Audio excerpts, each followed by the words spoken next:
বড় বড় কথা বললেই কাজ হয় না। যারা আজকে বিভিন্ন বয়ান তৈরি করে বিএনপির বিরুদ্ধে অপপ্রচার করছেন, কেউ আপনারা শেখ হাসিনার ক্রোধ থেকে রেহাই পাবে না যদি শেখ হাসিনার প্রত্যাবর্তন ঘটে।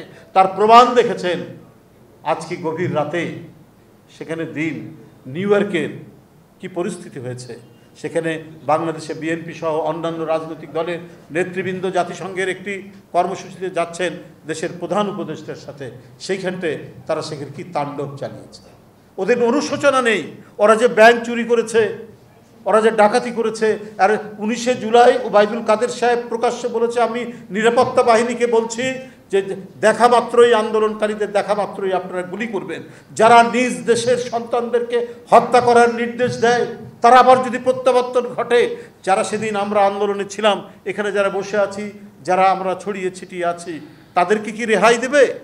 আজকে যারা মনে করছেন গোপনে গোপনে তাদের সাথে আতাত করে নির্বাচনী বৈতরণী পার হবেন, তারা কেউ রেহাই পাবেন না। তার পরিণাম আপনারা দেখেছেন নিউ ইয়র্কের আপনার জন এফ কেনেডি এয়ারপোর্টের থেকে বেরিয়ে আসার সময় সব নেতৃবৃন্দের সাথে তারা কি আচরণ করেছে। আমি এটা তীব্র নিন্দা জানাই, কিন্তু একই সাথে বলতে চাই, সেদিনের যারা আন্দোলনে অংশগ্রহণ করেছেন সেই সমস্ত রাজনৈতিক দলকে আপনারা চিন্তা করুন। শুধুমাত্র আওয়াজ দিলে সবসময় কাজ হয় না, বড় বড় কথা বললেই কাজ হয় না। উপলব্ধি করে সবাই কিভাবে ফ্যাসিবাদের পুনরুত্থান যাতে না হয়, সে এই গণতান্ত্রিক শক্তির অভ্যন্তরীণ কোনো মতভেদের কারণে তার যদি প্রত্যাবর্তন না ঘটে, মাথার মধ্যে সেই চিন্তাটি রাখবে। সে যদি প্রত্যাবর্তন ঘটে, এখানে গণতান্ত্রিক শক্তি, এখানে তার বিরোধী কোনো রাজনৈতিক দল কোনো সমালোচনা, গণতন্ত্রের কোনো লেশমাত্র শেয়ার রাখবে না।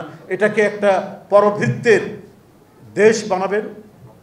তিনি প্রভুদের অনুগত একটি দেশ এবং প্রভুদের কবজায় রাখতে চাইবেন এই দেশটা, যাতে আর কখনোই জনগণের মধ্যে থেকে শেখ হাসিনার বিরুদ্ধে কোনো ধরনের কোনো গণ অভ্যুত্থান তৈরি না হয়।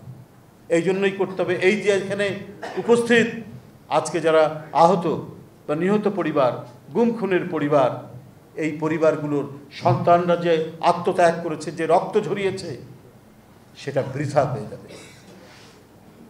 যারা ভিন্ন পিছনের দরজা দিয়ে ক্ষমতায় যাওয়ার জন্য তাদের সাথে প্রেম প্রীতি করার চেষ্টা করছেন, তাদের জন্য মঙ্গলজনক কিছু বয়ে নিয়ে আসবে না। এটা আপনাদের সামনে আমি বলে রাখলাম।